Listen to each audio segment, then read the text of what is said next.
Ketika Rasulullah masuk ke kota Yathrib, mengapa kota dinamakan Yathrib? Karena yang membangun kota tersebut seorang bernama Yathrib bin Lauth bin Amlik bin Sam bin Nuh. Nabi masuk kota Yathrib sementara tinggal di rumahnya Abul Ayyub Al-Ansari yang kuburan makomnya di Istanbul 1 bulan kurang lebih sebelum pindah ke pojok kamar masjid itu yang sekarang menjadi makomnya.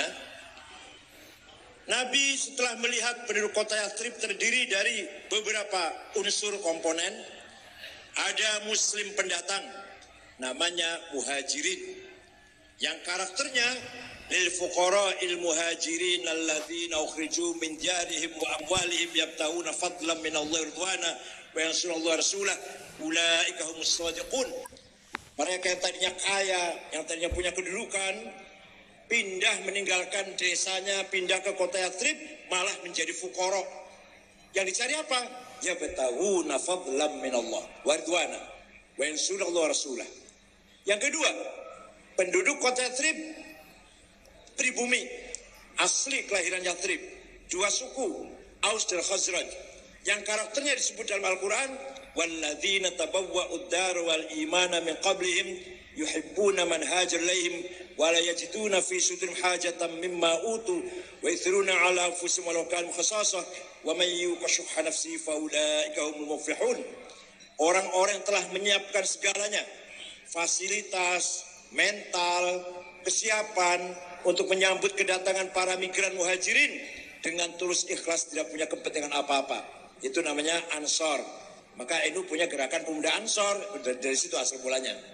Lah waktu Gus Dur presiden digoyang-goyang itu, Ansor Jawa Timur datang ke Jakarta, pasukan berani mati. Demo dari PBNU sampai demo. Bela Gus Dur berani mati. Sampai di Bundaran HI hujan besar, lari semua. Lari kantor PBNU, kerokan semua punggungnya itu. Katanya berani mati. Memang saya berani mati, tapi nggak berani masuk angin. Ya udahlah kan. Yang ketiga, penduduk kota Yathrib masih ada non-muslim. Yahudi, 3 suku. Bani Quraidah, Bani Qainuqa, kebanyakan perajin emas. Bani Quraidah, petani, nanam korma. Dan Bani Nadir, pekerja. 3 suku ini pelarian dari gurun Sinai. Setelah Nabi Musa, Harun, Yusha dikejar Ramses membawa Bani Israel kurang lebih 70.000 menyeberang Red Sea, tujuannya ke Palestina, Yerusalem, tapi belum nyampe ke sana, baru di Sinai, berhenti 40 tahun, Nabi Musa wafat, Nabi Harun wafat, Nabi Yusha wafat, maka Israel bercerai-berai. Kebanyakan ke Eropa, 3 suku ke kota Yathrib yang keturunannya jumpa dengan Rasulullah SAW. Israel itu 12 suku karena turunan dari 12 anak Yakub, Raubin, Sam'un, Zabalon, Yahuda, Levi, Jab, Dan, Asir, Yasakar, Naftali, Yusuf, Bunyamin. Itu 12 anak Yakub. Pendeta aja belum tentu hafal. Maka 12 suku. Nah, Nabi Muhammad masih ada sedikit penduduk kota Yathrib pagan, musyrikin masih ada. Setelah melihat keadaan seperti itu, maka Rasulullah memutuskan begini keputusannya. Bismillahirrahmanirrahim. Hadza kitabu Muhammad. Al-muslimuna min Quraisy wal muslimuna min Yathrib wal Yahud wa man tabi'ahum wa lahiqa bihim wa jahada ma'hum innahum ummatun wahidatun min dunin nas. Muslim pendatang, Muslim pribumi, dan non-Muslim asalkan satu cita-cita, satu visi misi, maka sesungguhnya semua adalah satu umat. Oleh karena itu, Nabi Muhammad tidak pernah memproklamirkan berdirinya negara Islam, konstitusi berdasarkan agama, dan tidak pernah memproklamirkan negara berdasarkan suku, negara Arab misalkan, atau negara Islam. Enggak, negara Madinah, negara civilized yang hukum dan keadilan, hukum dan kewajiban diberlakukan sama, tidak pandang bulu. Sering Nabi pasti khutbah kedua menyampaikan wala udwana illa 'alal zalimin, tidak boleh ada permusuhan kecuali terhadap yang melanggar hukum. semua sama. Maka sistem yang berlaku di ketiga itu namanya muwatonah, citizenship. Banyak contoh-contoh, banyak lah. Yang penting suatu ketika ini yang paling penting contohnya.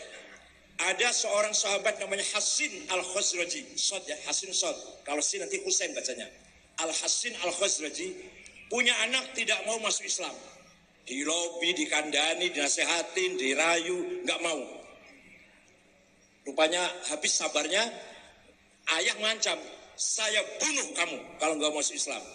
Begitu ada seorang ayah ngancam anak karena ingin masuk agama Islam, turun ayat Quran, la ikraha fiddin.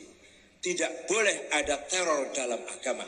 Ayah ngancam anak, apalagi bukan anak, bukan keponakan, bukan saudara, bukan family, nggak boleh sweeping nggak boleh itu.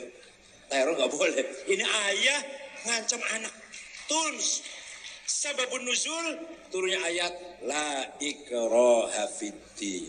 Begitu pula para wali songo, para aulia, para ulama di Nusantara ini menyebarkan Islam dengan menyatu antara teologi dan budaya. Budaya yang ada dilestarikan, dijadikan sebagai infrastruktur agama. Budaya yang tidak bertentangan dengan syariat Islam dilestarikan, diperkuat. Dan sebagai media, sebagai infrastruktur, di situ dibangun di atas budaya kita, agama, nilai-nilai agama. Selamatan-selamatan, syukuran-syukuran yang sudah kita warisi dari nenek moyang, asal tidak bertentangan dengan syariat Islam, dilestarikan, isinya dengan baca Quran, yasinan, tahlilan, sholawatan, istighotah, dan seterusnya.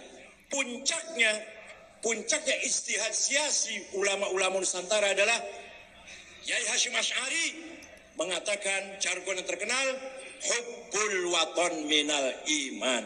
Itu jargonnya Hasyim Asy'ari, kakeknya Gus Dur, pendiri NU, pahlawan nasional. Bahwa nasionalisme bagian dari iman. Anda nasionalis harus beriman, Anda beriman harus nasionalis. Terima kasih.